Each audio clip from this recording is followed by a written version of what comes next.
Hello, everybody. Welcome to the Obsidian Twitch channel. My name is Eric Dorabella. I'm the community manager here at Obsidian. I am seated with Josh and Carrie, and we're here to do another Deadfire Q&A for you guys for Pillars of Eternity 2. And we're just going to go ahead and get right into it. We're going to read a bunch of questions off Twitter that we have collected from you guys, and also on the forums. And if we have enough time, we're going to turn it over to chat, and we're going to talk to you guys in chat and answer your questions. So before we do that, we're going to go through the questions that we have already gathered, and we will do our best we can to get through all the questions. So go ahead and take it away, Josh. All right, welcome. Hey, in the update, Sawyer wrote this. You didn't include the part of what I wrote, thank you. Are these tags visible to the player, and can we see what each companion favors, or are they merely back-end tags used to track behaviors? So I think what you're saying is, you know, I have the little diagram where it shows a dare, and then it says, like, loves animals, does not like cruelty to animals, and doesn't like zealous behavior. Those are things that aren't going to be initially visible, but as the companions react to those things, then they are going to be visible there. So after you have heard him say, like, hey, that is not cool, I don't like that, or you are very awesome, I love that, then they will show up in that little menu. So yeah. Cool. Let's see. With the new open world approach to exploration in Deadfire, what writing challenges does it present, and how will you adapt? I think the key to a lot of this stuff is always good documentation, and knowing what it is possible for the player to have done before, obviously, versus, you know, what our gates are. I think with good reactive writing for a lot of our quests, you know, we have to know kind of what major world events and then what individual NPC world events are, you know, possibly going to affect the content we're talking about. You know, obviously we know kind of what the major story moments are, and with any NPC, you know, we've documented what other content they're attached to and what faction they're attached to. And so keeping track of how that faction changes over time, and how big world events, like for instance the fires in Defiance Bay, you go back and you can see that reactivity both, you know, in some content that's changed, in quest givers that have new intros, and even in, you know, minor things like barks and art changes. So I think just tracking what those things are, and then implementing them, you know, with larger reactivity where maybe you have a major change for an NPC, or maybe an NPC isn't even present anymore, as well as smaller reactivity for things like art changes, visual effects, and ambient barks. Cool. Now let's get to the really important question. Will there be a big head mode in Pillars 2? Yes, there will be a big head mode.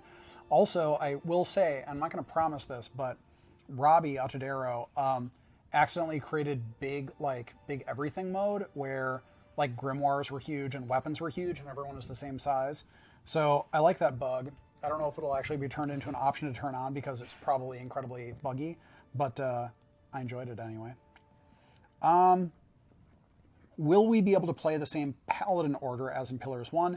Yes, all of the Paladin orders that existed in Pillars 1 are returning in Deadfire.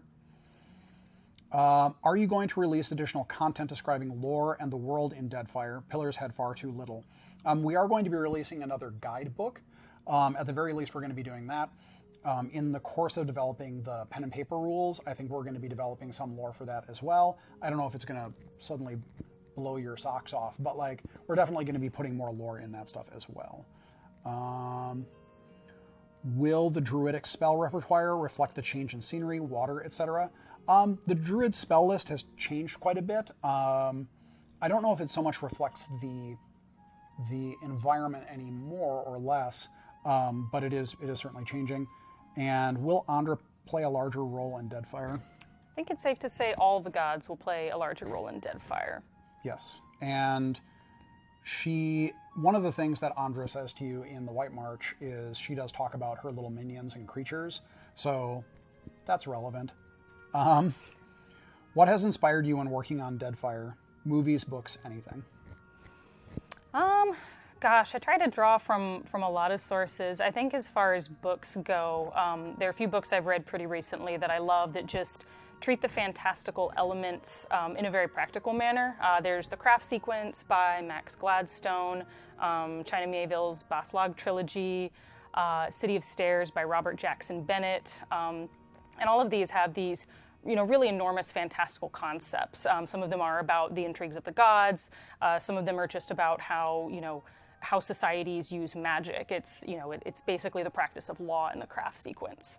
And I just really enjoy the depth of world building in these books, and how you see not only how do the really powerful people use this stuff and how does it affect their lives, but also like how does this work for everyday people, and what are societies built on these concepts? What do they look like? So I think that sort of thing is a lot of fun and a good source of inspiration. Yeah, as I think a lot of folks know, I look a lot at history books and things like that.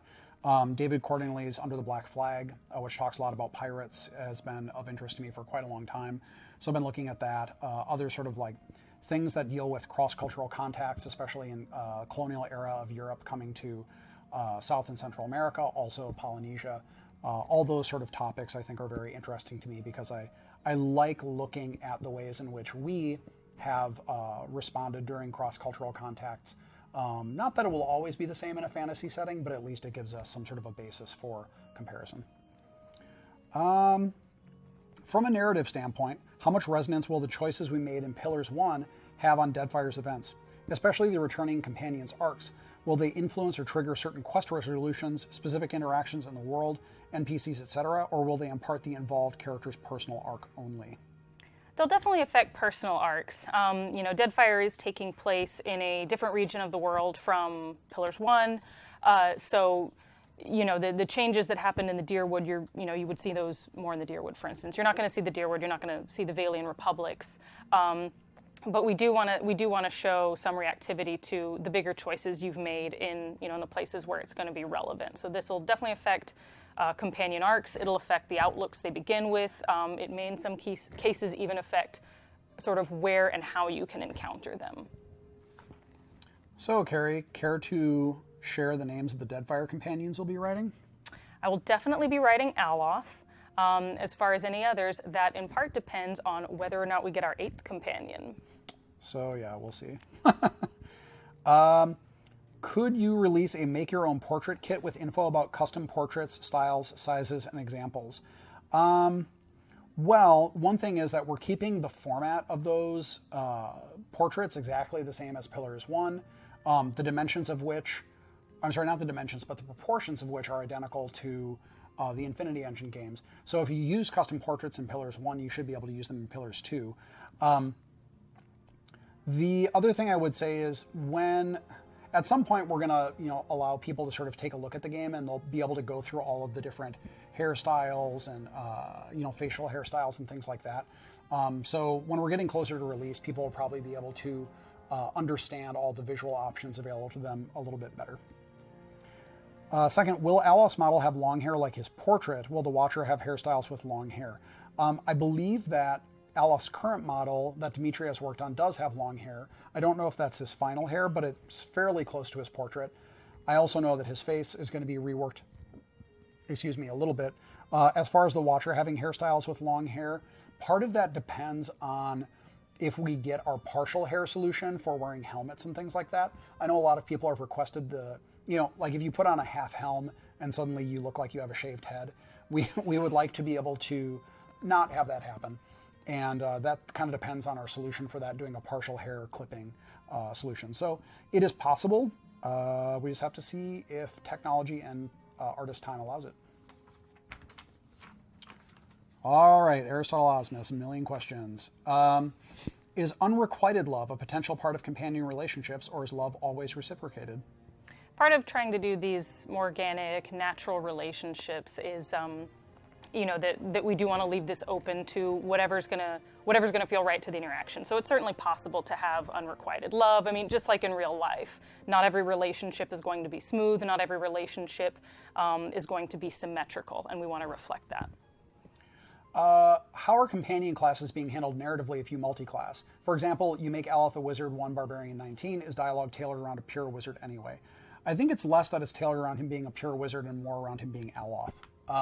So most of the places where Aloth pipes up they have a little bit to do with him being a wizard, but they have more to do with him and his history with Isilmir and his background in Edir and the Leaden Key.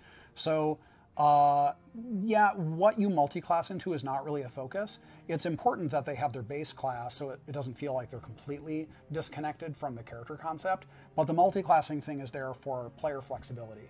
So it's not so much a narrative tool for us as much as it is a mechanical advantage for the player. Will there be more scenarios where you can talk your way out of a fight in Deadfire? We always like to include some of those, but we like to avoid making these things win buttons.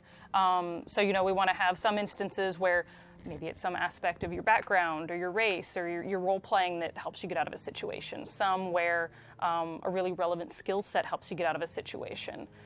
Some where it's just a good decision or something you've done in a prior quest. We do want to have a lot of ways to solve quests. We obviously don't want to create an option for every single fight to be avoided, just because then that starts to feel kind of stale. Yep. Carrie, what's the most challenging aspect of narrative design in your opinion, and why? I guess it's having to think of a lot of things at once, which I think is true for a lot of writing. Like they say when you're writing a novel or something, you want every word you write to advance the plot and reveal character and also just immerse the reader in tone and setting. And with narrative design, I think there are even more things you have to do. You have to look at your content and say, from a gameplay perspective, what does this accomplish? Like, is this going to be fun to read? Is this going to be fun to play? Does this support our game's core narrative? Does it support our core themes? Is this an interesting character moment, either for major NPCs, or for the companions? Does this give the player character something interesting to do? Not every story is a really good playable story because you want to give the player ways in which they can assert a personality, ways in which they can find solutions that are going to be interesting to them and allow them to role play.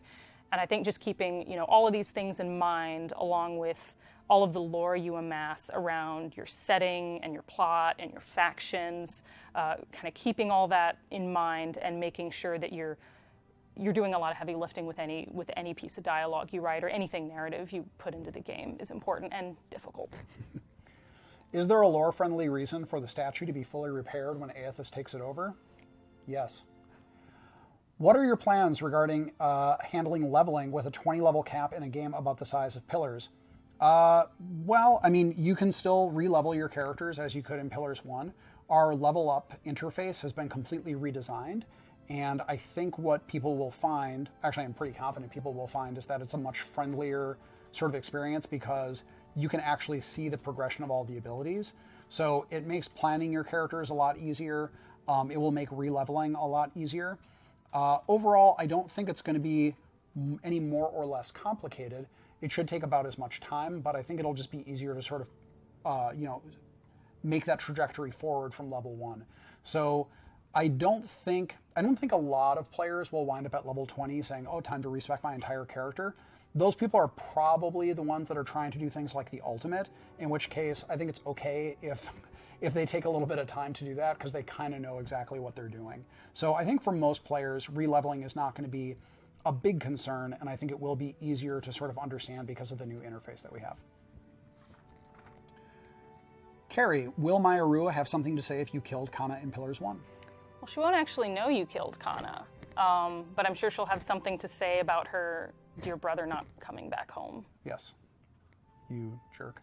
How many story and character drafts are typical for Obsidian? Do writers edit their own work? I think it depends. We go through a number of story drafts. Some projects take longer than others. I think for a game like Pillars, for a game like Deadfire, where there is a very high focus on allowing the player to explore non-linearly, those revisions, there tend to be many more revisions. It can be kind of frustrating. It is very time-consuming because it's actually very hard to figure out all the ways that the player can break things, and we want to allow them to break things but keep the story moving forward. So in terms of story, it'll go through many, many revisions for a long time, even if we have the fundamental idea of what this plot is about established, sort of well in advance. And that was true both of New Vegas and it's been true on Deadfire as well. Character drafts, I would say it is characters either have like a revision or they get a couple of revisions. I don't think it's that common for a character to get more than 2 revisions. Yeah, I usually start with something, kind of knowing what the what the goal of this character is. Like, is this an NPC who needs to give you a quest? Is this, a companion character who fulfills, this party role and also, shows you kind of this side of the factions in the story. And so that gives you a pretty good starting point. And then from there, it's usually about either resolving any clarity issues, like, oh, this quest giver didn't really tell me what I needed to know, and also just establishing stronger voice and just bringing in all the color and life that makes these characters hopefully fun to read. Yeah, and in terms of who edits the work, we have playtests where people give feedback on everything in a quest, which includes the characters. People will give feedback ranging from, I really wish I had an option to say something here, or I really wish this conversation reflected this, my background or my race, or I'm a priest of Aethys, I should be able to talk about something here. And then we also have a process where we'll go through each other's stuff. Like, for example, I have a production will say, Josh, please review these dialogues, and I'll go through and I'll give comments that are sometimes similar, or I'll say, like, please reflect more heavily on certain themes, or it might be to focus on a different aspect of characterization where the character's voice is not either coming through very strongly, or it's a concept that I think just needs some work. So it depends, but we get feedback from a lot of different sources. What do priests do for communities given that they don't heal in the lore? Wizards and ciphers seem useful by comparison. Well, I mean, priests that are actual clergy folk do the same thing that priests in any society do, which is help organize people around their sort of religious faiths and observances and give advice based on the philosophy of the faith that they espouse. As far as what they do sort of mechanically, I think that kind of falls into the realm of like the Forgotten Realms, where you have the not so much the lay people, but the non-fighting groups, and then you have the ones where they're actually devoted towards some sort of more militaristic or adventuring purpose. So there are priests within Pillars of Eternity that are not the class of priest, and then you have the ones that are actually the class of priest, and those are the ones that are actually going out and doing things for the faith, like fighting for them and things like that. Is the soul absorbing as Aethys is reborn a one-time event, or is he a giant walking Beowick? Good question. Will we also see some non-combat spells for casters? I think they add greatly to immersion, like in BG, Wish, Familiar, etc. I think you're more likely to see items that do that stuff. It's kind of hard to justify their inclusion in a lot of the systems, given how a lot of the mechanics work. And also, they become very single purpose, made for one character, and if you don't have that character class represented in your party, you can't do that stuff. What we have tried to do is give broader applications for a lot of skills and abilities in scripted interactions. That's something we experimented a lot more with in the White March, and our scripted interaction system is actually a lot more robust for taking those things into account now. So you will be able to see more applications of spells and abilities within scripted interactions and conversations and things like that. Excuse me. Will Deadfire account for the possibility the player hasn't pushed Aloth in either direction regarding Isilmir? For example, you never had the chat where he ends that issue, as it only triggers if he's in the party to meet the twins. Yes. And I guess just to be a little more specific, Aloth will always do something at the end of Pillars, and you influencing him is really just about kind of pushing him toward one track or another. So he's already with Isilmir. He already has Isilmir. If you don't specifically tell him to banish Isilmir, he's not going to do it. Yes. Will unarmed proficiency replace transcendent suffering, or will both exist? Unarmed proficiency, it will probably not exist. It's not sort of a thing that you necessarily focus in, but transcendent suffering for monks will still be in the game as a way to progress fists as a weapon separately from items and things like that. But you can multi-class, so if you want to actually take levels as a monk, you can also increase transcendent suffering and fight unarmed if you want to do that. Will some classes be redesigned to accommodate per encounter abilities dominating particular chanters and ciphers who theoretically have unlimited spells per encounter? If no to above, will something be done to speed up chanter use of invocations, which were rarely used outside of Path of the Damned or long battles? Well, there are a few ways that we can handle it. We already did do some adjustments to chanters in the later patches where we had brisk recitation, so phrases would elapse more quickly. I think we have also talked about the possibility of having chanters, much like ciphers, start out combat with a few phrases so that they can actually get to a low-level invocation faster. Ciphers, I think, are actually in a fairly good place. I mean, they can always be balanced, but I think that their economy was balanced fairly well toward the end of the game. They still have some really outstanding abilities, but in terms of how they regulate focus, how much they have at the beginning of the fight and how much they get later on, yes, they have unlimited abilities, but everything takes place within the action economy of the game. So if a fight is going on incredibly long, yes, they will be able to shine with those things, but the drawback is that they need to do physical damage to build that stuff back up. Where are we? Here we are. Hey, wow, we're getting through a lot of this stuff. I'm not familiar with kits in Baldur's Gate 2. What is a subclass? How different are subclasses are within a class in Deadfire? Subclasses are just variants on the core concept of a class that leans in a particular direction. It might be something like, like an assassin or something like that. That's a very specialized type of rogue that maybe specializes in the use of poison or attacking from shadows. It could be something like the Black Jacket Fighter that we have, which specializes in diversity and quick weapon switching and using the right tool for the job. So in some cases, the gameplay changes will be relatively minor. It's more of a flavor thing. In other cases, it's much more fundamental. One of the best examples of that is the Ghost Heart Lodge for Rangers, in where you don't normally have the animal companion with you because the animal companion has died, but its soul has bonded to you and follows you around, and you can summon it forth as a spirit in combat. So that is a more dramatic change to how animal companions work with Rangers. So it depends. Some of them are fairly minor changes, others are more significant, and it really kind of has to do with filling a particular niche that we think like, it would be cool to have a subclass that focuses on this thing. It's not always about making the gameplay feel dramatically different, it's about making it feel different in a way that's appropriate to that subclass's concept. Who are the narrative designers, and who and what are they writing? So I'm one of them. I'm writing Aloth. We're also bringing on Paul Kirsch and Megan Starks from Tyranny. Paul is writing a chanter character named Takehu. Megan is going to write one of our other companions. Like I said, depending on how many of the companions we ultimately get, we're still figuring out how to divide some of the others up. And then beyond that, we're sort of focusing on different factions in different areas. But not surprisingly, I can't get too specific about that. Yeah, and I'm writing Palagina, and I'm doing other writing as time permits, among other things. All right, so this is a long one. Let's see if there's a way I can summarize it. Recently, I've been thinking a bit about how souls work in pillars, and I was hoping I could hear Josh's thoughts on the following. It is my understanding, though I may be wrong, that as time goes by, souls split up to accommodate a growing life-form population in Aura, each soul fragment growing increasingly weaker and slowly giving out to a process of entropy. If we look backwards in time, then, to what extent is the opposite true? To what extent do all souls reach to one original soul? And assuming it is within the powers to do so, if a watcher were to look back in the history of souls, would he reach a common memory shared across all soul fragments? If so, will we see more of it in Deadfire, or am I wildly missing the mark here? I won't comment on that because that's actually one of many questions that animancers try to explore.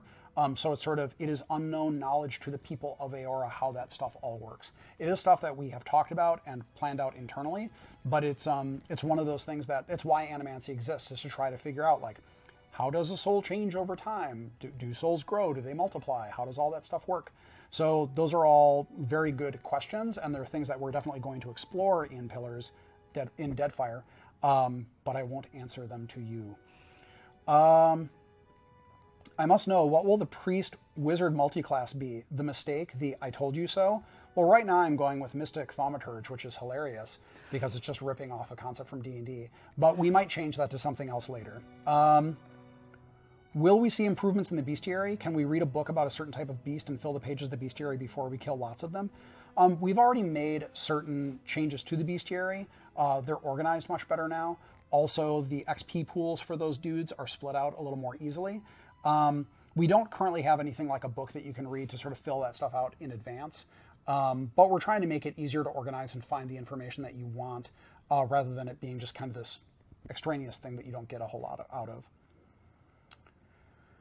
If you raised a dragon in a room full of pink pillows, will it become a pink pillow dragon? I don't know. If we have a room full of pink pillows in the game where a dragon grew up, we can answer that question for you.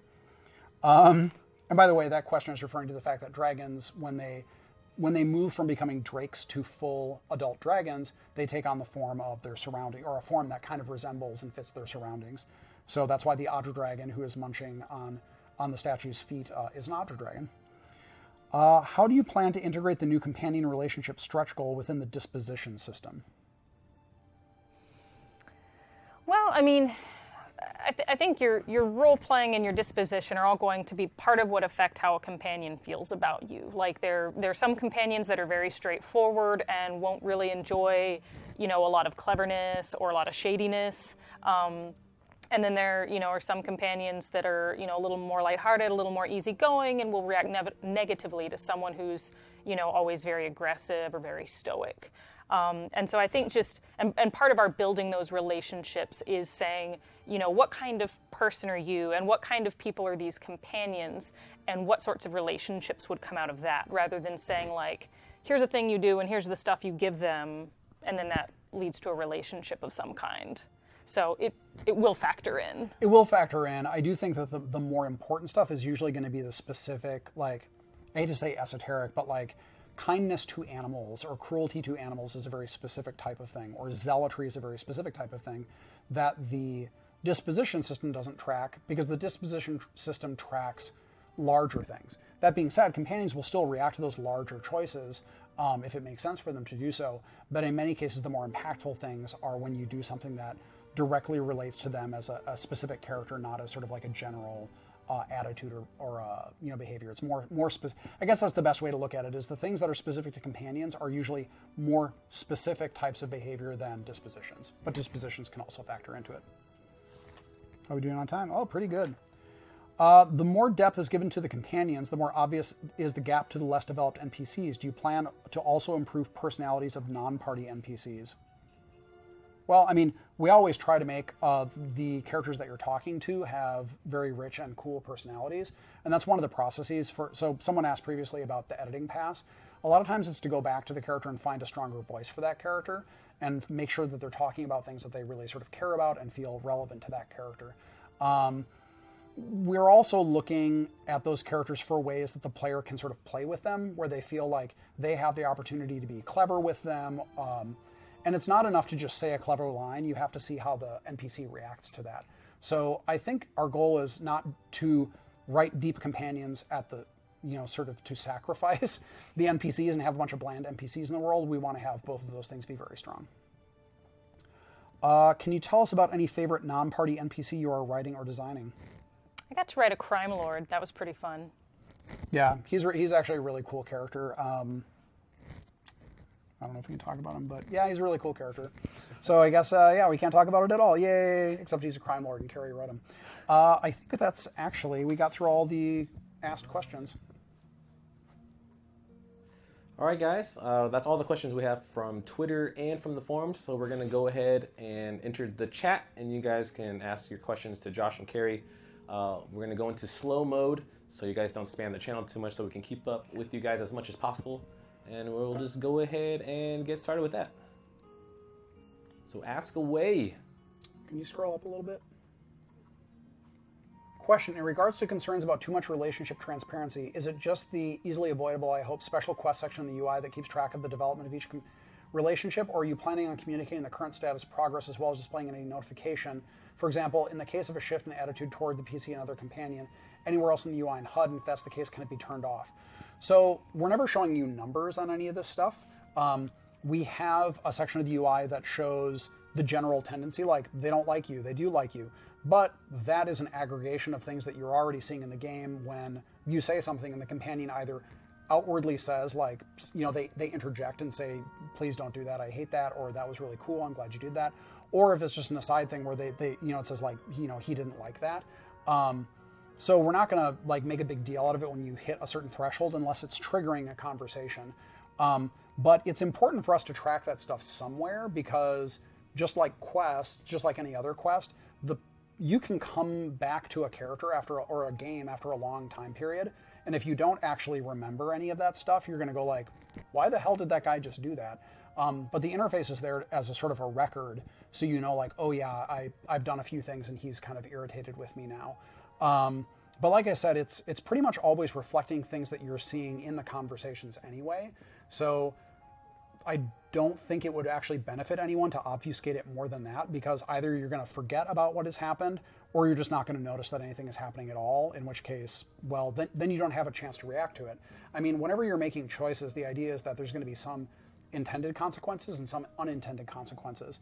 And it's important for us to kind of clue you into what's going on so that you can make a more informed decision. You're not always going to know the exact way it's going to play out, but it's important for you to have some idea of how it's going to play out. In KOTOR 2 and Mask of the Betrayer, you could significantly influence your companion's values. This went beyond adoration and contempt. Are you going to be able to influence your companion's values, politics, views? Yes. Why don't I let Carrie talk for a while? I mean, there's a range, and part of this, again, is keeping it organic and being true to these characters and to the stories we're telling with them.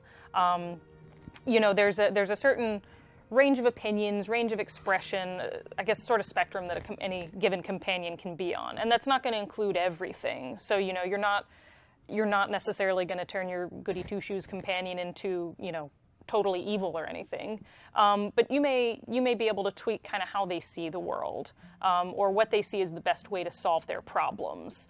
And in that you're not so much doing a 180 with them, but you are kind of like with Aloth and Adair. They're leaning a couple different ways. They're at sort of a moment of decision in trying to decide who they want to be going forward and what the most constructive outlook is. And you can push them in one of two or more ways. And that's really the approach we're taking when saying, like, how can we influence these companions? And there are certain companions are more malleable than others. Some of them are very, very set in their opinions and their ideas, and others are either more flexible or they're actually more fragile because they're just actually naive. And so you can have characters that are more naive, and they're easier to influence because you can go like, yo, you have a really weird view of how things are. This is how things actually are. So it all depends on the individual character. Some can have pretty significant changes. Others, it's more of a shading thing where you're changing a particular way that they view things, not just fundamentally altering their worldview.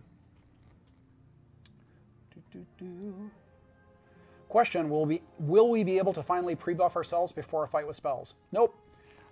Will the second guidebook be available at retail stores like the first one? I don't know. I don't know what would preclude it. I'm sorry, I don't know what the answer to that is. Any chance we'll get more detailed info on the languages of Eora, like a small grammar, etc.? It's possible. Yeah, I mean, it's possible to do stuff like that. I don't know how in depth we'll go with it, but yeah, I mean, we're doing more stuff with constructed languages in general. But yeah, we're going to be expanding on the sort of glossary of terms that you've seen. One thing that is actually, I think, very handy for a lot of people is one of the ways we're using the Tyranny lore highlight system is for terms like Belfetto and Gearde and stuff like that. When you see those in conversations, you can actually highlight those and see, like, what does that mean? And it'll say, like, oh, this is a Valiant expression that means whatever. So at the very least, you'll get a clearer breakdown of what certain terms mean in various cultures. Can we let companions auto-level both before and after recruiting them? I'd like keeping their backstory aspirations reflected in their level-up path, including subclass and ability preferences. I don't think that companions necessarily have ability preferences within a subclass. If you choose to bring a character into the party and they have a certain like Pallegina is a paladin of the the Brotherhood of the Five Sons, or depending on your ending, she's a kind wayfarer. But within those, it's not like they actually have a very strong preference that I think is important from a narrative perspective. But yeah, certainly if you bring them in, you can just keep progressing them that way. But just from the ways that the abilities sort of branch, I don't think there's a real compelling reason to force that or make there be an auto level thing that follows a particular path. Because I think in a lot of cases, it'll just be arbitrary. I don't think it'll be like a very strong, like, Maneha would never take Dragon Leap. Like, I just don't think that's an important thing. Question: why did you decide to bring back the Watcher for Pillars 2 instead of a new protagonist like KOTOR 2, Icewind Dale 2, New Vegas, etc.? I think that there were just more things that we could do with the Watcher specifically, things that we could explore in a better way, things that we touched on in the base game and the expansions that we could keep building on over time, and that's really the main reason.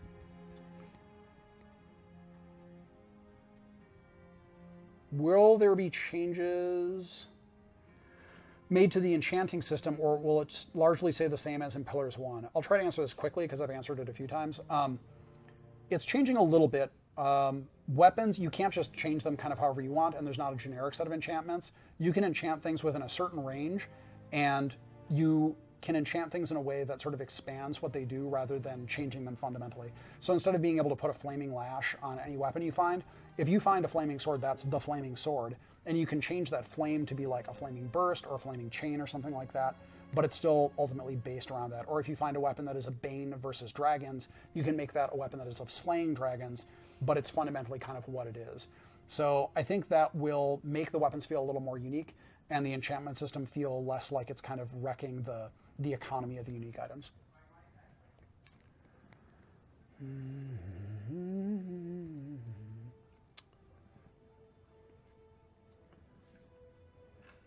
As a new player who plans on playing Pillars 1 and going to Pillars 2 in quick succession, will that feel like a fluid transition, or will it be like learning to ride two different bikes?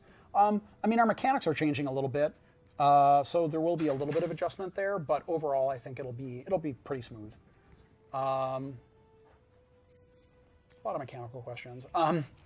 In BG2, mages were fearsome adversaries that required special tactics to defeat. In Pillars of Eternity, many small bosses are wizards, but never really represent any significant challenge or require a change of tactics. Do you plan on changing that for the sequel? Thank you. I do think that, especially when you start getting into console hot and stuff like that, those fights do become a bigger deal.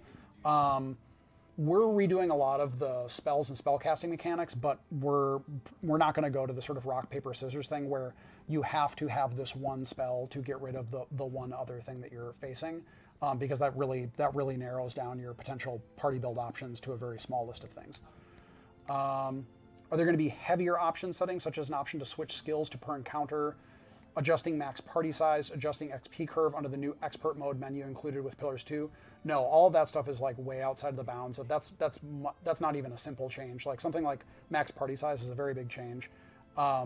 Switching skills and encounter use, you can mod that stuff. I mean, it'll be easier to do that stuff, I think, in Pillars 2. But as far as making it a menu-driven option, that would be really, really hard. What's the difference between a Watcher and a Cipher? In Pillars 1, a Watcher felt like a weaker and less versatile Cipher. Carrie. So this is something we've discussed a lot in the team as well. A Watcher is someone who can... A Watcher can do a lot of things that literally no one else can do. And I'm trying to stay out of the things that are new to this game that we're not talking about yet. Watchers can see the histories of souls, and they can specifically see past lives. Ciphers can still interact with housed souls, which would be like a soul in a person, but they cannot see a free-floating lost soul like the Watcher can, and they can't see into the between, which is, you have a soul that, the body has perished and the soul is moving into the beyond. A Watcher can see that soul in transition, a Cipher cannot. There you go. Okay, how will player agency be incorporated into the critical path? Eternity 1 had very little reactivity to your choices. Well, I think we can answer this in a couple parts. First is that the world is more open to exploring in the way that you see fit. So you have more freedom in how you go through the world. We're trying to remove roadblocks that prevent you from kind of progressing at the rate that you want to. I think the second big thing is that we have these 4 major factions in the game, and you much in the same way as New Vegas, you have to kind of navigate those factions and make alliances with them. You can also choose to tell them to all screw off, but there's much more at stake with the individual factions, and they're relevant for much longer in the game than in Pillars 1. And those choices, I think, are much more important, and they reflect more of a player's personal beliefs about who they think should kind of like be at the center of attention than they were in Pillars 1.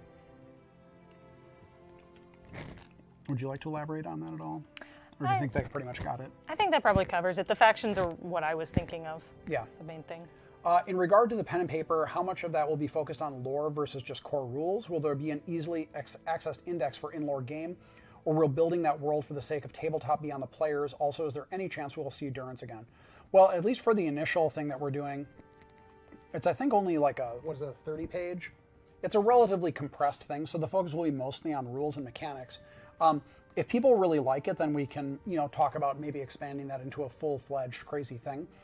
But just because I know how much space rules take up, I wouldn't want to go super in-depth with lore in something that's really just trying to establish the basics of how to play the game. Oh, also, is there any chance that we will see Durance again?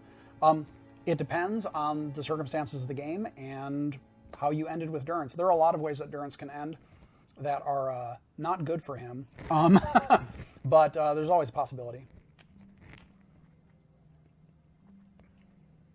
Will negative reputation companion leave your party? It depends on the companion, and it's less about negative reputation. It's more usually about major story choices. You definitely can have companions that will either oppose you or leave you depending on the choices that you make. Not all of them. It really depends from character to character. Yeah.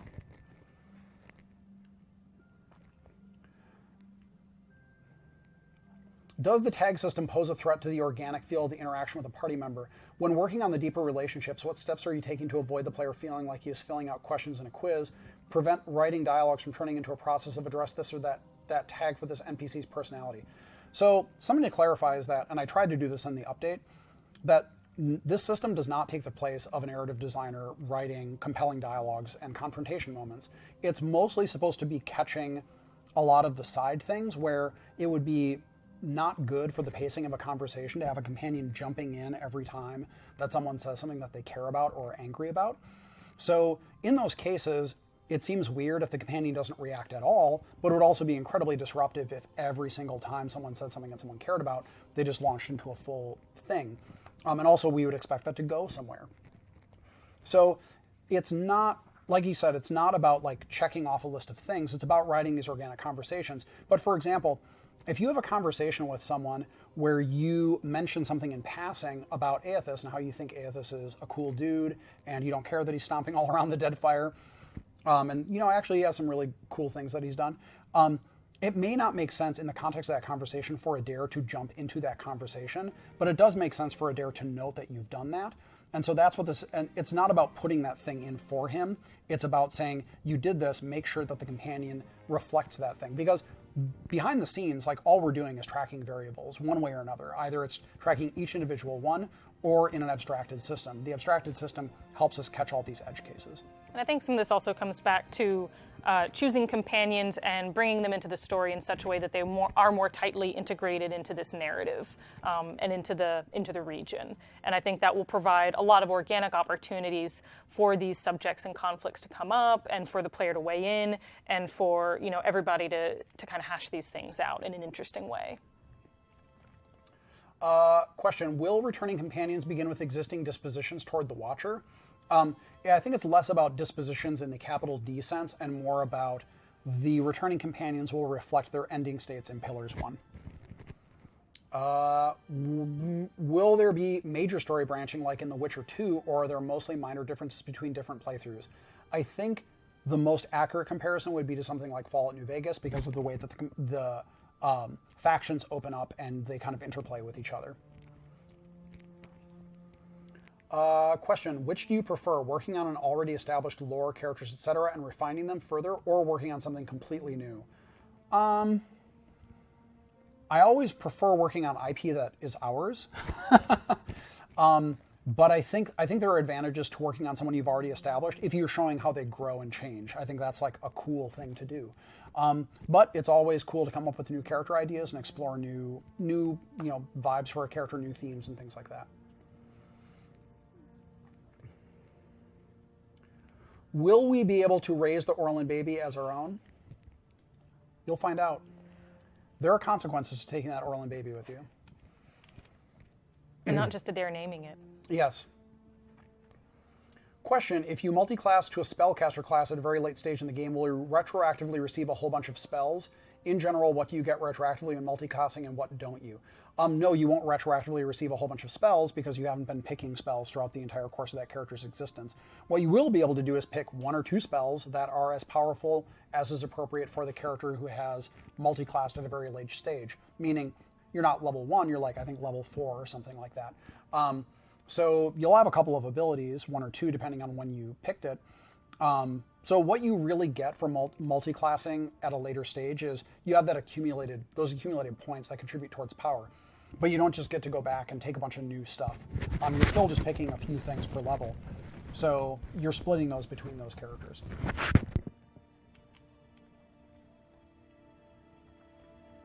Are companion relationship quests in addition to companion quests, or are they already modified versions of the companion quest? They're in addition to. So each character has their own companion-specific thing that they want to do, but the relationships are separate from that, and they're more about the interactions between those companions, or the companions and the Watcher. Can we go completely Agare the Wrath of God in the game? Thank you for that reference. No, we probably won't be able to go that crazy.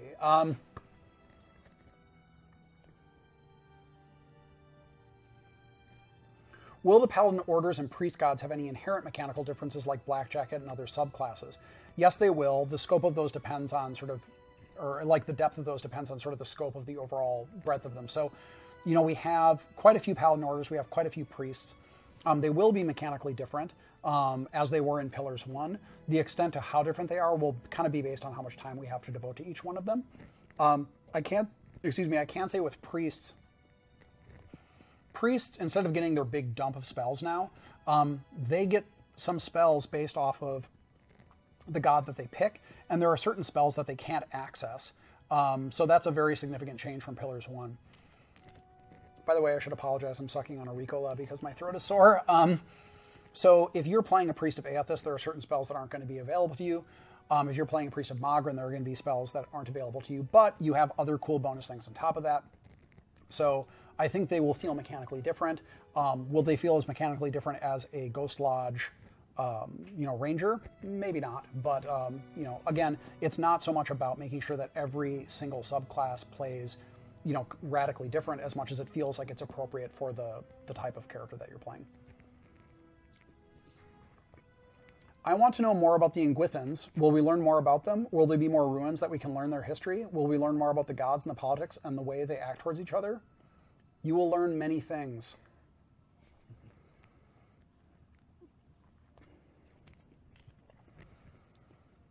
Question, are there any plans for more audible incantations in Deadfire, something like regarding chanters reciting in proper meter? I can't remember if we're expanding the voice set a whole lot for casters.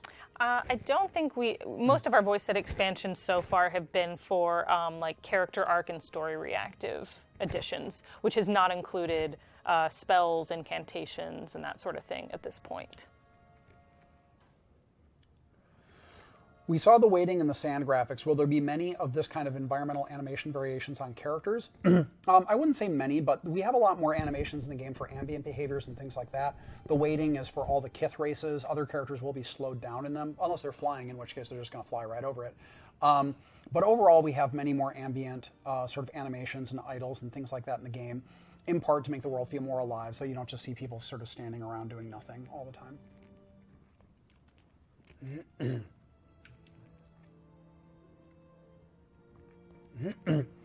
Do pistols, blunderbuss, etc. have evolved during the time between Pillars and Deadfire? Like less damage but quicker attack speed? Having a rogue gunslinger who shot every 20 seconds doesn't really feel like a gunslinger. Well, you can dual wield pistols. That's one thing that you can do that you weren't able to do in Pillars 1. It's we're kind of trying to be a little more true to the vibe of what those weapons were in a sort of in a 16th century equivalent sort of way. So you're already pretty rapidly reloading those guys. But overall, we're trying to stick more with that style. Dual wielding will help a lot with that. But yeah, you're still going to take a while to reload those.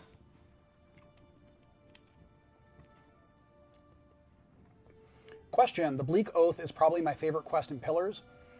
If you do it as a Gold Pack Knight, Sevestin seems a lot more antagonistic and mocking toward you. Are there canonical rivalries and antagonism between the various orders? Do Darkotsi Paladins really hate shield bearers, etc.? I don't think we've established a lot of canonical rivalries or hatreds between groups, but that is something that we're actually looking more at. I think I've mentioned this a few times.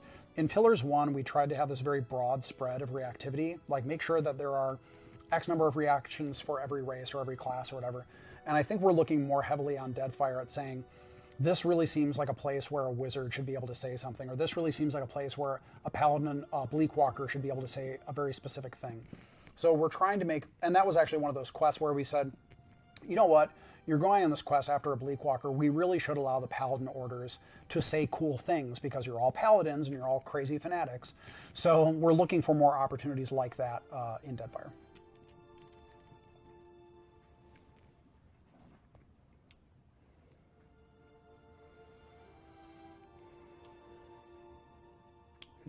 Let's see.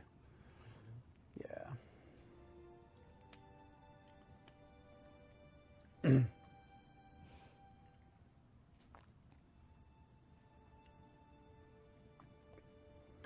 Now that you Obsidian folks are veterans of crowdfunded game development, has that made a noticeable difference in your day-to-day work beyond the increased community interaction? Also, I'm curious if any of you ended up doing the investment round on Fig with your own project. I know some people have done the investment round on Fig. You know, it's certainly been a personal decision for, you know, anyone on the team who's interested. I think one thing that's really nice about the crowdfunded game development, like we're doing with Pillars and Pillars 2, is just getting that quick feedback from the community, seeing what works for people, what people want to see more of, what's maybe not translating as well. And yeah, I think having the freedom to make the game that, you know, we want to make for our fans is certainly very liberating.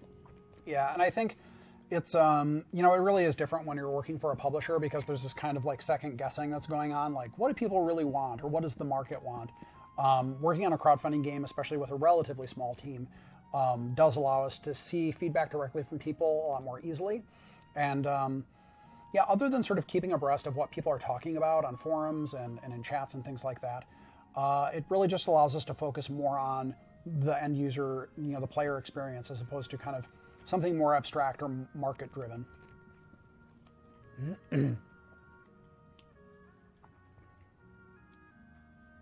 Question for Carrie. Who wrote the character Gwyneth in Twin Elms? She felt unusually well developed for a non-companion character. Someone had fun with that. Made me think she was planning to be a companion in the sequel.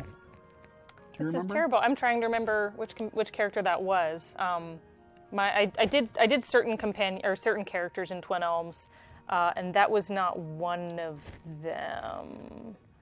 I think most of my writing was in other areas. Okay. Will the returning companions have new portraits? Yes. I don't know if we've shown any of them yet, but Aloth and Pallegina already have new portraits. I think Adair's is being redone, but it's very close to being done, so yes, they do have new portraits. Matt McLean did a pass on a lot of the Twin Elms characters, so it was very likely Matt McLean. Could have been Matt McLean. Matt McLean also wrote Haravius, and Matt McLean was the narrative lead on Tyranny. Question, you once mentioned a Pillars of Eternity Tactics possible turn-based tactical spin-off, something more like Icewind Dale. Was there any more thought given to this idea subsequently? It's something that we bring up every once in a while. I like the idea of doing more small projects. I like the idea of doing things that are maybe a little more friendly to either consoles or tablets. I don't mean that from an accessibility standpoint. I mean just like the controller. It's always an issue. So we talk about it every once in a while. It's not like something we're doing right now, but it's always something we talk about.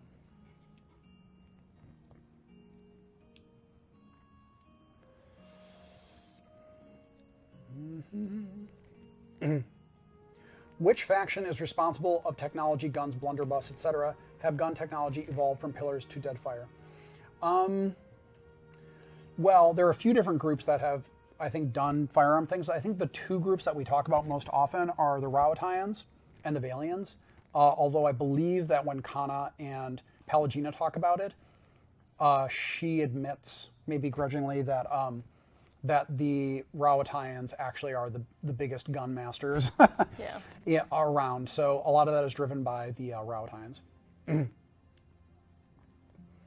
Will the soundtrack have a different flavor compared to Pillars 1 to reflect the different culture of the Deadfire, or will it be more or less similar or consistent to the Deerwoods music? It's something that I've talked with Justin Bell. I think he does want to branch out a little bit more, but it's not something we've settled on definitively. But that's certainly, we always want to distinguish things. Just as Pillars was very sort of traditional fantasy, and now we're moving to a less traditional sort of area, we are going to want the music to reflect that as well. Setting questions. One of the factions colonizing the Deadfire Archipelago is now Mao Nation, same race as the natives. Is this a factor in their activities there? Greater Eastern Reach co-prosperity sphere against the original Western human imperialists? I think it is something that comes up. it's an element of it, but I think Carrie can probably talk about it a little more, probably in more detail. Yeah, I mean, there is a shared history between those two groups, and this sense of shared history, which the local culture interprets one way and the external nation interprets another way, is sort of one of the problems and tensions that exists between them. Yes, the external Rawatayan nation is certainly interested in colonizing the Deadfire and in sort of integrating the Juana people in a way that maybe the Juana people aren't all so excited about. I'm trying to get to it without spoiling too much. I think that's probably good. Okay. Yeah. Hopefully we don't get to join all the factions like Skyrim. Nope, you certainly cannot. As you start sort of being buddies with factions, other ones take notice, and several of them are in conflict, so you can kind of guess how that goes down. So the picnic scene from the Valentine's update video, whose idea was that? That was mine. I thought that talking about the topic it would be... Normally I'm not sure if I can pull off like the funny sort of update, but that seemed like a good opportunity to do it, so I went with it. Let's see, keep on going.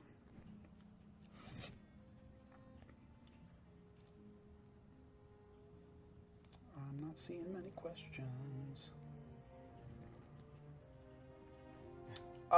Question, Resolve seemed to be the primary conversation set for pillars, but was only really useful mechanics-wise for tanks. Will this be changed at all for pillars too? Resolve is, because of our concentration system, I think that Resolve might become a little more relevant, but we're still working on some of that stuff. There are a number of different ways that we can go with it. I will say, though, that while Resolve came up a lot in pillars, it wasn't always like, yeah, that's the cool thing that I want to take. Like, Resolve is a good way to be like, I'm a bold, crazy person, but it wasn't always like, yep, that is totally the option that you should pick. So, I mean, we're always looking for ways to kind of balance stuff out a little bit more, but I do think that there is a slight misperception that Resolve means that, like, conversations just go better for you. And in reality, it opens up more options, but a lot of times those options aren't necessarily any better. They're just more things that you can do. Question, do you think your subclass's multi-classing system will be flexible enough to make party compositions without clerics viable? In Pillars 1, clerics seem powerful enough to always have one in your party if you were playing on higher difficulties. I don't think it's the subclass or multi-classing system that will do that. I think that it's our revision to the afflictions and our new inspiration system that will do that. One of the major reasons why you wanted to keep priests around, especially later on, is because of their ability to counter stuff. And it was something that other classes didn't really have the ability to do, outside of paladins, sort of. In Deadfire, those abilities are spread around a little bit more. Priests do have access to a lot of them, but actually, things to cancel afflictions are the same. They're basically buffs. So buffs cancel afflictions, afflictions cancel buffs. So a lot of that stuff is a little tighter overall, and it's spread across different characters. So you're more likely to be able to get by without a priest if you don't want to have a priest in your party.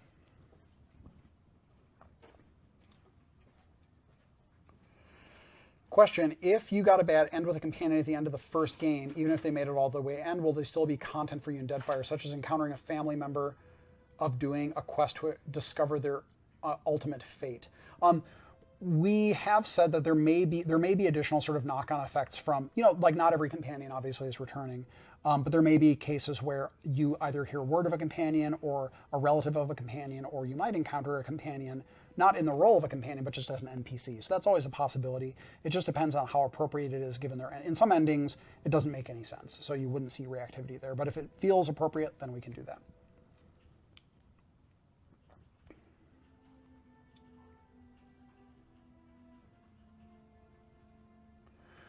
How do relationships progress with companions who are in constant chill and fortress mode? Do they still react only to major things in the world, or there's more?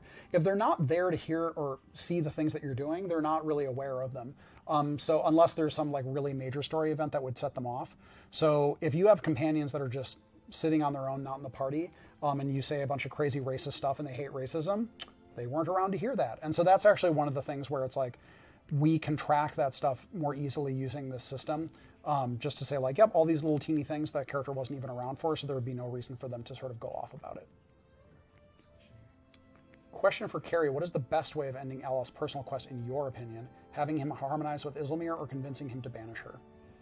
I think personally I like having him harmonize with Isilmir just because I think there's a nice back and forth there, both between Aloth and Isilmir and also Isilmir and the rest of the party.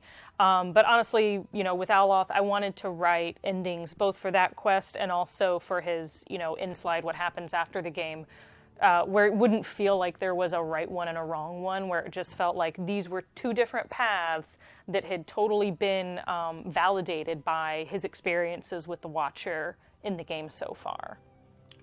And is Eric Fenstermaker returning to write Adair? If not, who will write him? Eric is being a dad, and we have talked to him about possibly writing Adair, but it's, if it works out, that would be great. And if not, we'll figure it out. All right, guys, that's all the time we have for today. I'm sorry if we didn't get to all your questions. There was a great deal of many of them, and there was a lot of awesome questions, so thank you guys very much. Thank you, Josh and Carrie, for taking the time to join us on these streams and answer questions from chat. We will be doing one more next Wednesday, same time, same channel.